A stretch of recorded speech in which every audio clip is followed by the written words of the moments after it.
혹시 여러분은 이런 경험이 있으셨나요? 깊은 밤 모든 소음이 잠든 시각, 홀로 침대에 누웠을 때 문득 나를 둘러싼 환경이나 사람 관계가 이상하니만큼 어색하고 어그러지는 듯한 느낌을 받았던 순간 말이죠. 왜 요즘 따라 일상에서 자꾸 소소한 악재가 겹치지? 왜 오랫동안 잘 지내던 사람들과 갑자기 멀어지는 기분이 될까? 이런 일들이 연달아 터지면 우리는 보통 불안해지기 시작합니다. 내가 무언가 잘못하고 있는 건 아닌지, 내 운이 다한 것은 아닌지 스스로를 자책하며 답답한 밤을 보내기도 해요. 대부분의 사람들은 인생이 바뀌기 시작할 때 오직 내 마음의 변화에만 집중하곤 합니다. 자신감이 생겼다, 마음이 편안해졌다 같은 내면의 상태 말이죠. 하지만 리얼티 트랜스서핑의 관점에서 보면 진짜 커다란 가능성의 흐름이 바뀌고 인생의 판이 뒤흔들릴 때는 내 마음보다 내 눈앞의 외부 현실이 먼저 격렬하게 반응하기 시작합니다. 내가 머리로 인식하기도 전에 나를 둘러싼 환경과 주변 사람들이 이상할 정도로 먼저 신호를 보내는 거예요.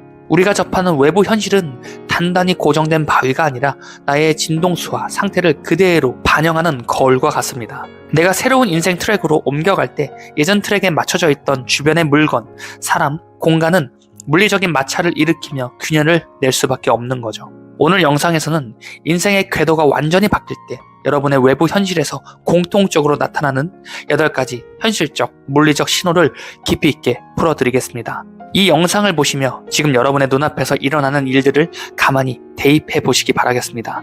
만약 이 중 2가지 이상을 경험하고 계신다면 여러분의 인생은 이미 새로운 삶의 선로 위에 거세게 이동하고 있는 중일 겁니다. 지금부터 57층 한강뷰 시작하겠습니다. 여러분은 오늘도 어제보다 더 나은 오늘을 선택하셨습니다. 첫 번째 단계는 아무 이유 없는 물건과 기계의 연속적인 고장이에요. 가장 흔하게 겪지만 대부분은 그냥 재수가 없다라고 지나치는 신호입니다. 멀쩡하던 스마트폰이 갑자기 먹통이 되거나 수년간 아무 이상 없이 쓰던 가전제품이 한순간에 고장이 나고 늘 잘 타고 다니던 자동차에 갑자기 이상한 경고등이 들어옵니다. 이것은 단순한 우연이 아니에요. 여러분이 지금까지 머물던 옛날 삶의 주파수와 앞으로 이동하게 될 새로운 삶의 주파수가 달라지면서 발생하는 물리적인 마찰 현상이에요.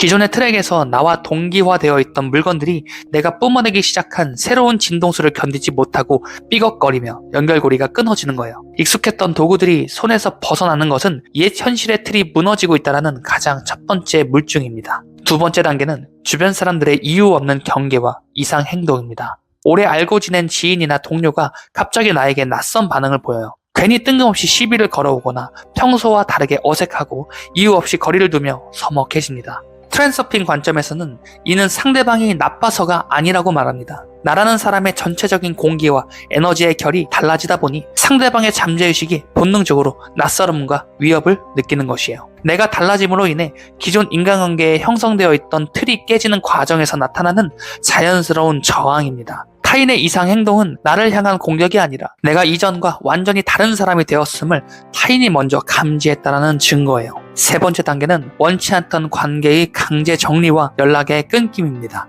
내가 일부러 관계를 끊으려고 애쓰지 않았는데도 환경이 알아서 주변 사람들을 하나둘 정리해버려요. 약속을 잡으려고 하면 이상하게 일정이 자꾸 어긋나고 상대방이 갑자기 먼 곳으로 이사를 가거나 정말 별것도 아닌 오해로 인해 자연스럽게 멀어지게 됩니다. 이것은 내가 인복이 없어서가 아니에요. 외부 현실이 새롭게 펼쳐질 인생 트랙에 더 이상 어울리지 않는 인적 네트워크를 스크린 밖으로 치워버리는 작업을 하고 있는 거예요. 비워진 그 자리가 있어야만 새로운 트랙에 어울리는 새로운 인연들이 들어올 수 있기 때문이에요. 네 번째 단계는 일상적 동선에서 나타나는 작은 해프닝과 꼬임이에요. 매일 다니던 익숙한 길인데 순간적으로 길을 헷갈려 헤매거나 늘 타던 버스와 지하철을 눈앞에서 놓치고 예약 날짜나 시간을 착각하는 소소한 꼬임이 빈번해집니다. 정신이 멍하거나 능력이 부족해서가 아니에요. 여러분이 매일 다람쥐 쳇바퀴 돌듯 무의식적으로 밟아오던 익숙한 궤적과 시공간의 패턴에서 탈출하고 있다는 물리적 마찰음이에요. 현실의 궤도를 이탈할 때 일시적으로 궤도상의 덜컹거림이 발생하는 것과 같아요. 그리고 5번째 단계는 갑작스러운 공간적 튕겨나감입니다. 갑자기 집 계약이 만료되어 이사를 가야 하거나 사무실 자리가 바뀌거나 예상치 못한 출장이나 이직으로 인해 내가 매일 거주하고 행동하던 물리적 장소가 강제로 변경됩니다. 트랜스서핑에서 공간의 이동은 곧 트랙의 이동과 직결돼요. 내가 가만히 안주하려고 할 때 현실은 나를 더 이상 그 옛날 공간에 두지 않고 새로운 에너지 장 속으로 강제로 던져놓습니다. 행동 반경이 바뀌는 것은 삶의 판이 완전히 뒤집히고 있다는 명확한 신호예요. 그리고 6번째 단계는 뜻밖의 동시다발적 소음과 방해 요소의 등장이에요. 새로운 마음으로 무언가를 시작하려고 마음먹은 순간 이상하게 주변에서 갑자기 쿵쾅거리는 공사 소리가 들리거나 시스템이 먹통이 되고 지나가는 사람이 길을 막아서는 등 물리적 방해 요소가 집단으로 몰려옵니다. 이 현상에 결코 속지 마세요. 이것은 옛날 트랙의 거대한 집단 에너지가 여러분이 자신들의 영역을 탈출하지 못하도록 마지막으로 거칠게 잡고 흔드는 외부 현상일 뿐이에요. 이 소음과 방해에 마음이 흔들려 포기하지 않고 담담하게 제 갈 길을 가면 바로 다음 트랙의 문이 열리게 됩니다.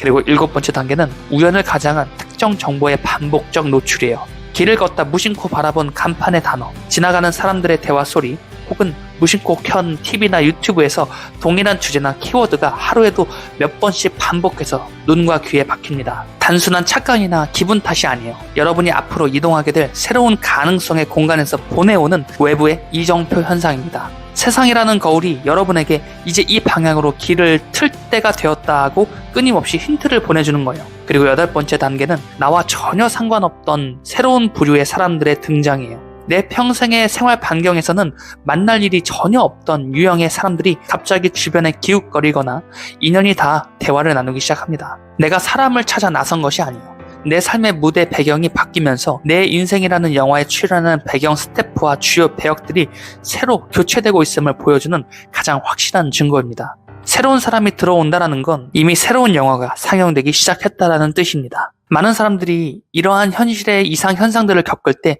이렇게 불평하곤 합니다. 왜 요즘 이렇게 재수가 없지? 왜 이렇게 일상에서 자꾸 일이 안 풀리고 꼬이지? 라며 불안해하고 두려워하죠. 하지만 트랜서핑의 원리를 아는 사람들은 이 현상을 바라보는 눈이 완전히 달라요. 이 시끄럽고 어수선한 현상들이야말로 나를 옥죄고 있던 단단한 옛날 현실이 무너지며 완전히 새로운 삶의 판으로 재조정되는 축복의 과정이라는 것을 알기 때문입니다. 애벌레가 나비가 되기 위해 고치를 찢고 나올 때 그 고치 안에 세상은 무너지고 파괴되는 것처럼 보여요. 그러나 그것은 끝이 아니라 비상을 위한 격변일 뿐이에요. 만약 지금 여러분 주변에 외부 현실이 이상할 정도로 흔들리고 꼬이고 있다면 불안해하는 대신 조용히 축하해주세요. 여러분을 둘러싼 세상의 배경이 드디어 바뀌기 시작했다는 뜻이 될 것이니 말입니다.